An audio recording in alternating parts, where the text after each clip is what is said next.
तो सबसे पहले कॉन्सेप्ट ऑफ वर्क, ठीक है, जैसा कि हम पढ़ाते भी हैं छोटी क्लासेस को, आप भी पढ़ाते होंगे कि वर्क का बेसिकली कॉन्सेप्ट क्या है। नेक्स्ट स्लाइड पे चलें।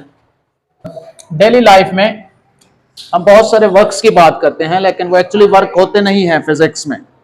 देखिए फॉर एग्जांपल मेंटल वर्क एक टर्म यूज होती है, अ mental effort without any relative displacement. अगर डिस्प्लेसमेंट नहीं हुआ, ठीक है, और जिस तरह के आप किसी दीवार को फोर्स लगाते हैं, डिस्प्लेसमेंट नहीं हुआ, ठीक है, तो आप जहनी तौर पे तो वर्क कर रहे हैं और शायद एनर्जी भी कंज्यूम हो रही है, लेकिन फिजिकली हम वर्क नहीं कर रहे। तो इसको मेंटल वर्क कहते हैं। इस तरह का work physics doesn't accept this type of work as it is not measurable. इसको हम एक्सेप्ट नहीं करते। वजह क्या है उसकी कि हम इसको मेजर नहीं कर सकते। फिजिक्स में हमने हमेशा कहा है कि फिजिक्स ऐसी क्वांटिटीज को डिस्कस करती है जो कि मेजरेबल हो, जो मेजरेबल नहीं हो उनको डिस्कस नहीं करती। अब अगर तीन लोग दीवार को जोर लगा रहे हैं और वो तीनों क्लेम कर रहे हैं कि भी हम, एक क्लेम कर रहे हैं कि मैं ज्यादा जोर लगा रहा हूं, दूसरा कह रहा है मैं ज्यादा लगा रहा हूं, तीसरा कह रहा है मैं ज्यादा लगा रहा हूं, तो हम किसकी बात मानेंगे? It is not measurable. तो हम मेजर करते हैं कि फोर्स लगे और डिस्प्लेसमेंट हो, फिर वो वर्क होगा। इसी तरह से जहनी तौर पे आप काम कर रहे हैं, आप परेशान बैठे हैं, आप बुक्स पढ़ रहे हैं, सारी सारी रात आपने पढ़ा है, सीएसएस की तैयारी की है, पीपीएससी की तैयारी की है, लेकिन आप बैठे हैं, आपकी मूवमेंट नहीं हुई, तो फिजिक्स उसको वर्क में नहीं लेती। ठीक है, physics is concerned with experimental results, और एक्सपेरिमेंटली जो चीज रिजल्ट देगी और मेजरेबल होगी क्वांटिटी, उसको हम डील करते होते हैं, फिजिक्स उसको डील करती होती है। जिसमें शकूक व शुबहात हो उसको डिस्कस नहीं करती। इसलिए जो मेंटल वर्क है, आप परेशान हैं, आप स्ट्रेस में हैं, आपने बहुत पढ़ा है, बैठे हैं, आप मूव नहीं हुए, इसका मतलब आप वर्क नहीं कर रहे। ठीक है, नेक्स्ट देखें जी।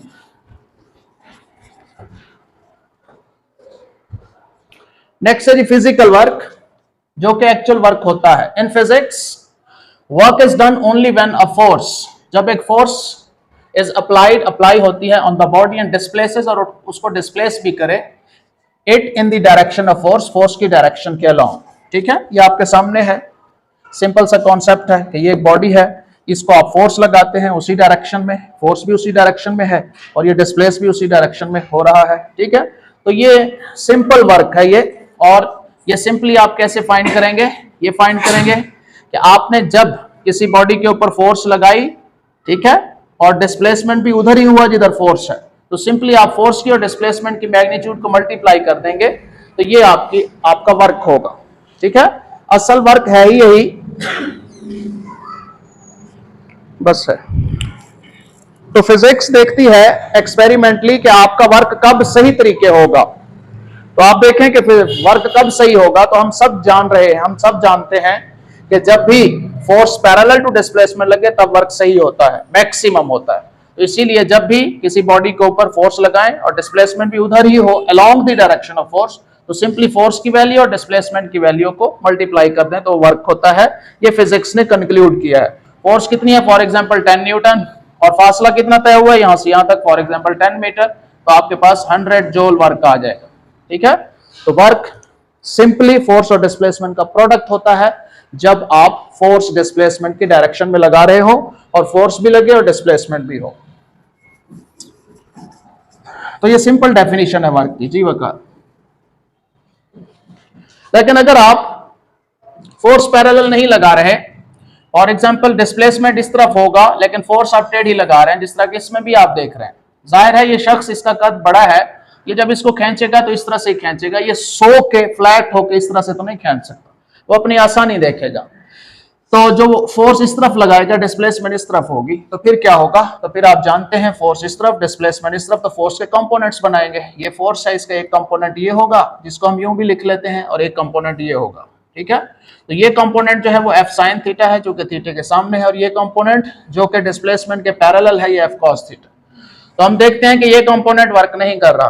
ठीक है, ये वर्क करता है, लिहाजा फार्मूले में W is equal to force into cos theta into d, यानी कि वर्क में फिर कौन सा कंपोनेंट आएगा?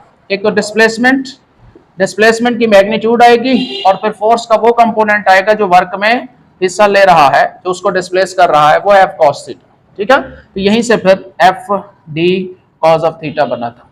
तो यहाँ पे एक एग्जांपल है कि ये शख्स है और ये फोर्स लगा रहे 50 न्यूटन की एट एंगल 30, और डिस्प्लेसमेंट इस तरफ है 30 मीटर। ठीक है, तो वर्क किसके बराबर होगा, F d cos of theta. Force की वैल्यू कितनी है 50, डिस्प्लेसमेंट कितना है 30 और कॉज ऑफ एंगल कितना है 30, तो ये आ जाएगा 1500 और cos 30 होता है 3 स्क्वायर रूट बाय 2। ठीक है, ये कुछ बनेगा तकरीबन 750 और साथ ही 3 स्क्वायर रूट, इतने जाउल बनेगा। ठीक है, तो इसका मतलब कि जब फोर्स टेढ़ी लग रही हो तो F T cos theta component लगता है। क्लियर? अच्छा जी, अब वर्क की कुछ टाइप्स हैं और एक ही एग्जांपल से हमने तीनों वर्क्स को अंडरस्टैंड करना है। ठीक है, और फिर अलग-अलग से भी फिर एक्सप्लेन करेंगे। देखिए फॉर एग्जांपल ये एक बॉडी है और ये किसी सरफेस पे आप इसको फोर्स लगा रहे हैं, पुशिंग फोर्स है एफ, ये एफ फोर्स आप इसको लगा रहे हैं। देखिएगा जरा, ये एक बॉडी है, उसका मास एम है और आप इस पे फोर्स लगा रहे हैं। इस बॉडी का डिस्प्लेसमेंट भी इधर ही हुआ है। ठीक है, उसको एस से जाहिर किया गया, फोर्स भी इधर एस भी इधर, दोनों के दरमियान एंगल 0 डिग्री है। ठीक है, अच्छा अब इस पे 3 फोर्सेस अमल कर रही हैं। एक वो फोर्स जो आप लगा रहे हैं, दूसरी सरफेस, रोड की सरफेस और इसकी सरफेस के दरमियान ऑपोजिट फोर्स भी लग रही है, फ्रिक्शनल फोर्स, उसको आप छोटे एफ से जाहिर कर लें इस तरह से, जो कि नॉर्मली फ्रिक्शनल फोर्स को एफ से। तो जब ये बॉडी आप पुश कर रहे हैं फोर्स एफ से, तो उस वक्त नीचे फ्रिक्शनल फोर्स भी लग रही है। तो फ्रिक्शनल फोर्स और डिस्प्लेसमेंट, बॉडी इधर ही जा रहा है लेकिन डिस्प्लेसमेंट और फ्रिक्शनल फोर्स के दरमियान एंगल 180 है। डिस्प्लेसमेंट इधर हो रहा है, फ्रिक्शन इधर, तो 180। एक तीसरी फोर्स भी इस पे अमल कर रही है, वो है ग्रेविटेशनल फोर्स डाउनवर्ड। तो बॉडी बेशक इधर जा रहा है लेकिन ग्रेविटेशनल फोर्स डाउनवर्ड लग रही है और इन दोनों के दरमियान एंगल 90 है। ये है ग्रेविटेशनल फोर्स, ये है डिस्प्लेसमेंट। तो आप देखें एक ही मिसाल है और उसमें 3 फोर्सेस लग रही हैं, लेकिन हम देखेंगे कौन सी फोर्स पॉजिटिव वर्क कर रही है, कौन सी नेगेटिव और कौन सी 0 वर्क कर रही है। तो ये जो फोर्स है ये डिस्प्लेसमेंट के पैरेलल है। आप फार्मूला इंपोर्ट करें, W = F.D या F.S, तो Fs cos of थीटा। अच्छा जी, तो W = F.S, Fs cos of theta, theta 0 है। ठीक है, तो cos 0 1 आएगा, यहाँ पे पॉजिटिव नंबर आएगा। तो cos की वैल्यू जब पॉजिटिव आए तो फिर वर्क जो होगा Fs होगा, साथ कोई पॉजिटिव नंबर होगा, तो या ये इसका रिजल्ट कोई positive work done is positive. ठीक है, तो ये जो फोर्स है ये पॉजिटिव वर्क कर रही है, क्योंकि ये फोर्स उसको उसी तरफ डिस्प्लेस कर, लेकिन फ्रिक्शनल फोर्स उसी वक्त ऑपोजिट डायरेक्शन में है, उसको मैं छोटे एफ से जाहिर कर देता हूं। थीटा 180 है तो cos ऑफ 180 -1 होता है, तो -Fs आ जाएगा इधर। ठीक है, और वर्क डन इज नेगेटिव। तो वर्क जो है नेगेटिव, किसकी तरफ से, फ्रिक्शनल फोर्स की तरफ से जो वर्क है वो नेगेटिव है। ठीक है,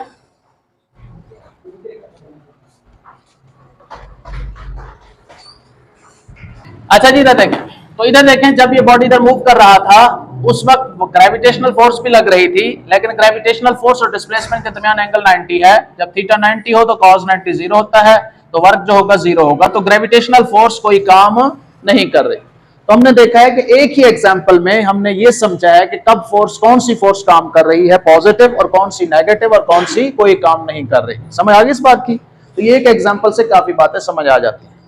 तो ये फोर्स जो अप्लाई हो रही थी पॉजिटिव वर्क कर रही है, फ्रिक्शनल फोर्स नेगेटिव वर्क कर रही है, और जो ग्रेविटेशनल फोर्स इसी सीन में 0 वर्क कर रही है। ठीक है, क्लियर?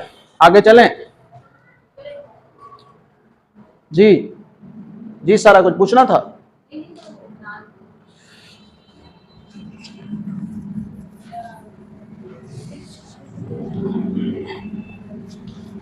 अब इसमें सेल्फ क्रिएटिव लर्निंग 4.1, तो अब इसको अलग-अलग से भी डिस्कस कर लेते हैं, क्योंकि वहां पे सिर्फ एक एंगल दिया हुआ था 0 डिग्री का पॉजिटिव वर्क के लिए। तो यहाँ पे मल्टीपल ऑप्शंस हैं। पॉजिटिव वर्क कब कब होगा, तो if theta is less than equal to 0 less than 90। ठीक है, ये वाला जो ऑप्शन है ये वाला, ठीक है, then work will be positive. कब है, ये डिस्प्लेसमेंट इधर हो रहा है, फोर्स या तो इधर लग रही हो या इधर लग रही हो या इधर लग रही हो या इधर लग रही हो, 90 से पीछे पीछे लग रही है, तो फिर वर्क जो है वो पॉजिटिव ही आएगा। जब भी आप पुट करेंगे W = FD cos of theta, ठीक है, तो पॉजिटिव आएगा। और ये चीज भी बताई जा चुकी है पहले कई दफा कि जो ही फोर्स अगर यहां लगाई है तो एंगल ये है फॉर एग्जांपल 30 डिग्री, लेकिन फोर्स अगर यहां पे ले आऊंगा तो एंगल बढ़ जाएगा। तो जो ही एंगल बढ़ेगा वर्क की वैल्यू कम हो जाएगी। ठीक है, तो 0 से लेकर 90 तक फोर्स और डिस्प्लेसमेंट के दरमियान जो एंगल है वो 0 से 90 तक जो ही बढ़ता जाएगा तो वर्क की वैल्यू डिक्रीज करती जाएगी। ठीक है, ये भी ध्यान में। ये दूसरी मैंने 7 वैसे कंपैरिजन के लिए है, अगले जो नेगेटिव वर्क और 0 वर्क है उसकी एग्जांपल्स भी इसमें शामिल है। नेक्स्ट देखें। अच्छा, अभी इसकी एग्जांपल्स देख लेते हैं पॉजिटिव वर्क की। तो pushing an object parallel to d, अभी अभी आपने देखा था, तो एक ऑब्जेक्ट को आपने पुश किया था, फोर्स भी उधर ही है और डिस्प्लेसमेंट भी उधर ही है, तो यहाँ पे वर्क डन पॉजिटिव होगा। Speeding up of a vehicle, जब एक व्हीकल को मूव कराया जा रहा होता है, ठीक है, तो जब एक व्हीकल को मूव कराया जा रहा होता है, अगर उसकी स्पीड बढ़ रही है तो हम यही कहेंगे कि इंजन डिस्प्लेसमेंट की डायरेक्शन में उसको फोर्स प्रोवाइड कर रहा है, ठीक है, तब भी वर्क पॉजिटिव होगा। अच्छा, स्ट्रेचिंग अ स्प्रिंग, अगर स्प्रिंग को आप स्ट्रेच कर रहे हैं तो यहां पे भी देखें, आप अक्सर पढ़ते हैं कि ये एक हमारे पास मैस है और इस पे हम फोर्स लगाएंगे, ये मैस अटैच्ड है विद स्प्रिंग, तो आप इस पे जब फोर्स लगाएंगे ये होगी फोर्स अप्लाइड, तो स्प्रिंग भी इधर फोर्स लगाएगा, वो होगी रिस्टोरिंग फोर्स, ठीक है, उसको वापस करने के लिए। तो जब आप स्प्रिंग को खींचेंगे तो दो फोर्सेस अमल कर रही हैं, आपकी फोर्स इधर जोर लगा रही है और इस डिस्प्लेसमेंट भी उधर ही है, लिहाजा आपकी फोर्स और डिस्प्लेसमेंट पैरेलल है, आपकी फोर्स पॉजिटिव वर्क कर रही है। लेकिन उस वक्त स्प्रिंग भी फोर्स लगा रहा है लेकिन जीत नहीं पा रहा, लिहाजा जब बॉडी के डिस्प्लेसमेंट इधर है लेकिन स्प्रिंग फोर्स लगा रहा है लेकिन जीत नहीं पा रहा ऑपोजिट डायरेक्शन, उस वक्त इसका वर्क नेगेटिव है, ठीक है। तो मैं बात कर रहा हूं अप्लाइड फोर्स की। स्ट्रेचिंग अ स्प्रिंग, स्ट्रेचिंग अ स्प्रिंग से मुराद आपने बाहर से फोर्स लगाई, स्टेटमेंट को समझा कर, स्ट्रेचिंग अ स्प्रिंग से मुराद आपकी फोर्स जो उसको स्ट्रेच करा रही है उसकी बात हो रही है। अच्छा, by gravity when object released, ये भी अच्छी बात है कि फॉर एग्जांपल एक ऑब्जेक्ट है, ठीक है, इसको मैंने पकड़ा हुआ है किसी रस्सी से, ठीक है, अब इस पे दो फोर्सेस लग रही हैं, कौन कौन सी फोर्स लग रही है? एक फोर्स इस पे डाउनवर्ड लग रही है ग्रेविटी की, और एक फोर्स मैंने इसको पकड़ा हुआ है रस्सी को अपवर्ड डायरेक्शन में, एक मेरी फोर्स भी लग रही है, अप्लाइड फोर्स या टेंशन। अगर ये बॉडी फिर भी नीचे आ रहा है, इसका मतलब ये भारी है मुझसे और ग्रेविटी जीत रही है, ठीक है। तो अगर ये बॉडी डाउनवर्ड आ रहा है, displacement downward, force of gravity भी डाउनवर्ड होती है, दोनों पैरेलल है, तो work done by gravity positive होगा, work done by applied force negative होगा, तो जो विनर है उसका वर्क पॉजिटिव होगा। समझ आ रही है? चलिए, अच्छा जी, तो ये इंपॉर्टेंट पॉइंट है कि positive work done increases kinetic energy of a body. जब भी पॉजिटिव वर्क होगा तो काइनेटिक एनर्जी बढ़ेगी। मैंने बताया भी था कि W is equal to change in kinetic energy, ये वर्क एनर्जी प्रिंसिपल होता है, ठीक है। अगर वर्क जो है वो पॉजिटिव है तो इसका मतलब change in kinetic energy positive है। इसका मतलब क्या हुआ? Kinetic energy final minus kinetic energy initial का डिफरेंस जो है वो पॉजिटिव है। इसका मतलब ये पॉजिटिव कब आएगा? मैथ्स के स्टूडेंट भी हैं, जब ये वाली वैल्यू इससे बड़ी होगी, जब फाइनल ग्रेटर देन इनिशियल होगा तो फिर ही इन दोनों का डिफरेंस जो है वो पॉजिटिव आएगा, ठीक है। और फाइनल कब बड़ा होता है? जब बात की वेलोसिटी बढ़ रही है, ठीक है। तो ये जहन में रखिएगा कि जब काइनेटिक एनर्जी बढ़ती है तो फिर पॉजिटिव वर्क होता है। अच्छा, अब से बहुत है। अच्छा जी, अब नेगेटिव वर्क की बात आ गई। दूसरा वर्क है नेगेटिव वर्क। आप इसमें देखें कि if theta is greater than 90 less than equal to 180, 90 से बड़ा हो थीटा, 90 से बड़ा हो और 180 के बराबर हो या लेस हो, देन वर्क इज नेगेटिव, ठीक है। और इसमें दूसरी बात बाद में देखते हैं। तो ये जो है ये नेगेटिव वर्क का है। कैसे? ये डिस्प्लेसमेंट है, कोई ऑब्जेक्ट है, ठीक है, उसका डिस्प्लेसमेंट इधर है लेकिन फोर्स इधर लग रही है, ठीक है। तो फोर्स और डिस्प्लेसमेंट के दरमियान एंगल कितना है? ग्रेटर देन 90, ठीक है। 90 यहाँ पे होता है, ये उससे ग्रेटर है, ठीक है। जब ग्रेटर हो तो आप वैल्यू पुट करेंगे W is equal to F d cos of, आप यहाँ पे कोई भी एंगल पुट करें जो 90 से बड़ा हो, फॉर एग्जांपल 120 पुट कर देता हूँ, कॉस 180 माइनस 1/2 होता है, ठीक है। तो आंसर जो है वो नेगेटिव में। अच्छा जी, एग्जांपल्स देखें। पहला है बाय फ्रिक्शन, फ्रिक्शन की तरफ से जो वर्क है वो नेगेटिव होता है, ठीक है।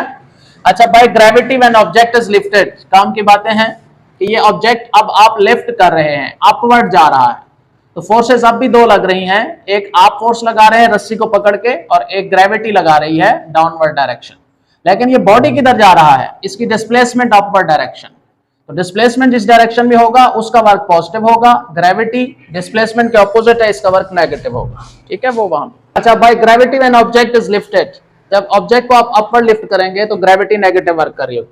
अच्छा, इसके बाद bye spring when spring is compressed, तो जब स्प्रिंग को आप कंप्रेस करेंगे तो ये मैस, ये इसका स्प्रिंग, ठीक है, और आप इसको जब पुश करेंगे ऐसे अप्लाइड फोर्स लगाएंगे इस तरफ, ठीक है, और स्प्रिंग जो है वो इस तरफ फोर्स लगाएगा आप, क्योंकि वो अपोज करता है रिस्टोर स्टेबल इक्विलिब्रियम की वजह से।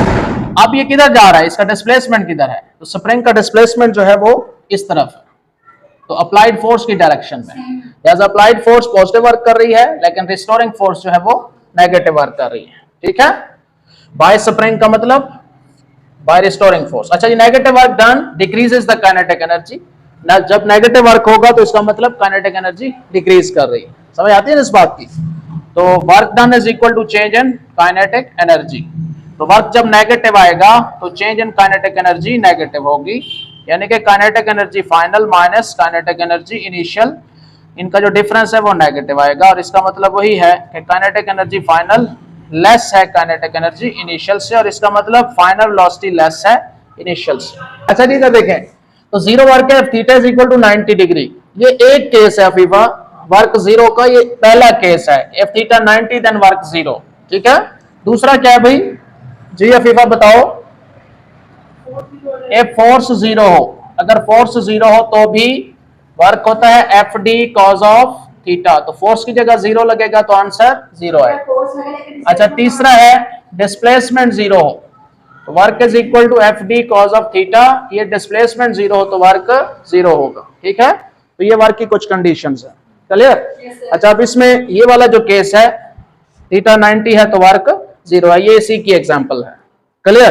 तो ये हमने पॉजिटिव, नेगेटिव और जीरो वर्क को अंडरस्टैंड किया। आगे एग्जांपल्स हैं कुछ जो हमें ये बताएंगे कि जीरो वर्क कब होता है। अच्छा जी, ये देखें एग्जांपल्स देखें। Work done by gravitational force along a closed path is zero. ठीक है, ये सबने पढ़ाया हुआ है ना, आपने एग्जांपल भी देखी होगी जी। सबा कैसे एफएससी याद है? Chapter number 4। हाँ जी, जवेरिया को याद है। फॉर एग्जांपल ये एक बिल्डिंग है, ठीक है, बुर्ज खलीफा, और आपने यहां से ईंट लेके जानी है, वहां तक पहुंचानी है। तो आप यूं गए इस रास्ते से, यहाँ पे ईंट पहुंचाई, फिर हमें दिमाग घूम तो फिर वापस आ गए दूसरे रास्ते। ठीक है, तो जब आप यूं गए और यहां तक तो वर्क था -mgh। ठीक है, जब आप यूं वापस आए तो आपका वर्क था, हाँ जी, पहला वर्क, दूसरा वर्क ये था +mgh, क्योंकि जाते हुए अप गए, आते हुए नेगेटिव। तो जब टोटल करेंगे तो ये जीरो आ जाएगा। हाँ, आओ वापस की दिया। ठीक है, तो ये ऑब्जेक्ट इसको यूं लेके गए वहां तक और फिर वापस दूसरे रास्ते से आ गए, तो नेटवर्क डन जो होगा वो जीरो होगा। तो ये काम की बातें हैं कि किसी कंजर्वेटिव फील्ड में क्लोज पाथ में किया गया काम जीरो होता है, कंजर्वेटिव फील्ड में। नॉन कंजर्वेटिव में आगे देखेंगे आप। अच्छा, इसके बाद work done bye centripetal force, तो सेंट्रीपिटल फोर्स का वर्क भी जीरो होता है। कैसे? ये सेंटर है, ये रस्सी है और यहाँ पे पत्थर है। ठीक है, जब आप इसको घुमाएंगे तो पत्थर की का जो डिस्प्लेसमेंट है उसी लम्हे इस तरफ है, और जो सेंट्रीपिटल फोर्स है वो इनवर्ड है, और दोनों के दरमियान एंगल 90 है, तो वर्क डन जीरो होगा। तो कोई भी सेंट्रीपिटल फोर्स हो, ठीक है, सेंट्रीपिटल फोर्स परपेंडिकुलर लगती है, लिहाजा उसकी तरफ से वर्क जो होगा वो जीरो होगा। Work done by magnetic force, magnetic force जब सेंट्रीपिटल फोर्स का किरदार अदा करती है तो जीरो है। कैसे? मैग्नेटिक फोर्स लगती ही 90 पे है, ये आपने भी पढ़ा होगा। फॉर एग्जाम्पल ये एक फील्ड है, ये क्रॉस का मतलब magnetic field into the page है। ठीक है, मैग्नेटिक फील्ड ऐसे जा रही है इनटू द पेज, इधर बाहर भी मैग्नेट है, बोर्ड के अंदर भी मैग्नेट है, बाहर नॉर्थ है अंदर साउथ, ऐसे जा रही है। तो ऐसे एक चार्ज पार्टिकल आया, ठीक है, और जो ही वो एंटर हुआ तो वो रोटेट करना शुरू कर दिया, ठीक है, ऐसे घूमना शुरू कर दिया उसने, क्योंकि वी मैग्नेटिक फील्ड इधर, वी इधर, वी क्रॉस भी ऊपर जाए। हाँ जी, तो उसने ऐसे घूमने लग जाना है। ठीक है, जब ऐसे घूमेगा तो इस पे जो सेंट्रीपिटल फोर्स लग रही है, जो इसको घुमा रही है, वो दरअसल मैग्नेटिक फोर्स है। ठीक है, और इसका जो हर वक्त डिस्प्लेसमेंट है वो इधर है, तो दोनों के दरमियान एंगल 90 है, तो वर्क डन जो होगा वो जीरो होगा। किसकी तरफ से? Centripetal force. सेंट्रीपिटल फोर्स कौन है? Magnetic force. तो magnetic force is acting as a centripetal force. तो सेंट्रीपिटल फोर्स खुद कोई फोर्स नहीं होती, हर वो फोर्स जो घुमा दे वो सेंट्रीपिटल फोर्स। ठीक है, हर वो फोर्स जो घुमा दे वो centripetal force. Magnetic force is acting as a centripetal force. ठीक है, फिर से कह रहा हूं, हर वो फोर्स जो घुमा दे वो सेंट्रीपिटल फोर्स है। इटसेल्फ सेंट्रीपिटल फोर्स कोई बेसिक फोर्स ऑफ नेचर नहीं है। ठीक है, अच्छा नेक्स्ट देखें, work done by tension in a string in a simple pendulum. तो सिंपल पेंडुलम जो वाइब्रेट कर रहा होता है, ये देखें, ये रूफ है और ये उसके साथ पेंडुलम है। तो फॉर एग्जांपल मैं पेंडुलम को ले आता हूं यहां तक, ठीक है, अब ये वापस आएगा तो इसका डिस्प्लेसमेंट किधर होगा उस लम्हे, यहाँ पे इसका डिस्प्लेसमेंट इस तरफ होगा, लेकिन जो टेंशन एंड स्ट्रेंथ है वो ऐसे है, that is acting as a centripetal force, ठीक है। और इन दोनों के दरमियान एंगल कितना है भाई, 90 डिग्री। लिहाजा रस्सी के अंदर जो टेंशन है वो इस बॉब को इस तरफ मूव कराने में कोई काम नहीं कर, क्योंकि टेंशन और डिस्प्लेसमेंट के दरमियान एंगल 90 है। तो जब सिंपल पेंडुलम ऑसिलेट कर रहा होता है तो रस्सी के अंदर जो टेंशन है वो कोई काम नहीं कर रही होती। बहुत इंपॉर्टेंट एमसीक्यू है फ्रेश बच्चों के लिए। अच्छा, zero work can not change the, जब पेंडुलम ऑसिलेट कर रहा हो, ठीक है, तो tension is not doing work, tension कोई काम नहीं कर रही, ठीक है। अब इसमें ये बात इंपॉर्टेंट है कि zero work can not change the speed and kinetic energy, ये बहुत इंपॉर्टेंट। जीरो वर्क स्पीड और काइनेटिक एनर्जी चेंज नहीं करता, समझ आ गई?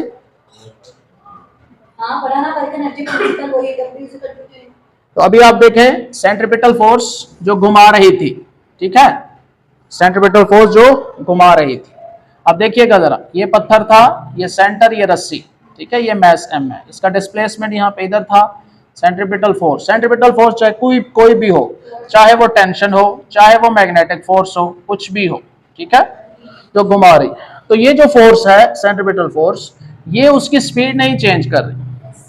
स्पीड अगर यहाँ पे आपकी इस बॉडी की यहाँ पे स्पीड थी 10 और यहाँ पे भी 10 है, ठीक है, यहाँ पे भी 10 है, तो ये जो फोर्स है सेंट्रीपिटल फोर्स, ये घुमाती है, स्पीड चेंज नहीं करती। और जब स्पीड चेंज नहीं होगी तो काइनेटिक एनर्जी भी चेंज नहीं होगी। समझ आ रही है? तो सेंट्रीपिटल फोर्स स्पीड चेंज नहीं करती, काइनेटिक एनर्जी चेंज नहीं करती। सारा क्या चेंज करेगी, क्या चीज चेंज कर रही है ये? डायरेक्शन, शाबाश। तो ये डायरेक्शन ऑफ मोशन चेंज कर रही है। डायरेक्शन में क्या आता है जी, बताएं? इट चेंजेस, वेलोसिटी चेंज कर रही है ये, क्योंकि वेलोसिटी में डायरेक्शन है, डायरेक्शन चेंज हो रही है। वेलोसिटी चेंज हो तो और क्या चेंज हो रहा है? एक्सलेरेशन भी चेंज हो रहा है, वो सेंट्रीपिटल एक्सलेरेशन, वो आगे हम बात करेंगे। वेलोसिटी से जुड़ी हुई चीज मोमेंटम चेंज होगा, शाबाश। ये बहुत इंपॉर्टेंट एमसीक्यू है। तो सेंट्रीपिटल फोर्स वर्क नहीं कर रही क्योंकि 90 पे लग रही है, और जो वर्क ना कर रहा हो वो स्पीड और काइनेटिक एनर्जी चेंज नहीं कर रहा हो। वर्क एनर्जी प्रिंसिपल यही है ना, वर्क एनर्जी प्रिंसिपल यही है, W is equal to change in kinetic energy. अगर वर्क ही जीरो है तो चेंज इन काइनेटिक एनर्जी भी जीरो होगी। जब change in kinetic energy zero है, इसका क्या मतलब है? काइनेटिक एनर्जी इनिशियल और फाइनल बराबर है। जब ये बराबर है तो फिर स्पीड भी इनिशियल और फाइनल बराबर हो। याद रखें, काइनेटिक एनर्जी के फार्मूले के अंदर जो हाफ एम वी स्क्वायर है वो वी स्पीड है, इट्स नॉट वेलोसिटी। ये बहुत इंपॉर्टेंट पॉइंट्स हैं कि सेंट्रीपिटल फोर्स या फिर कोई भी फोर्स जो 90 पे लगेगी, 90 डिग्री, ठीक है, वो वर्क नहीं करती, लेकिन इसी वजह से स्पीड और काइनेटिक एनर्जी चेंज नहीं करती, लेकिन डायरेक्शन चेंज करती है। उसकी वजह से डायरेक्शन वाली कोई भी क्वांटिटी है वो चेंज हो जाएगी, यानी कि वेलोसिटी भी और मोमेंटम भी। चलिए।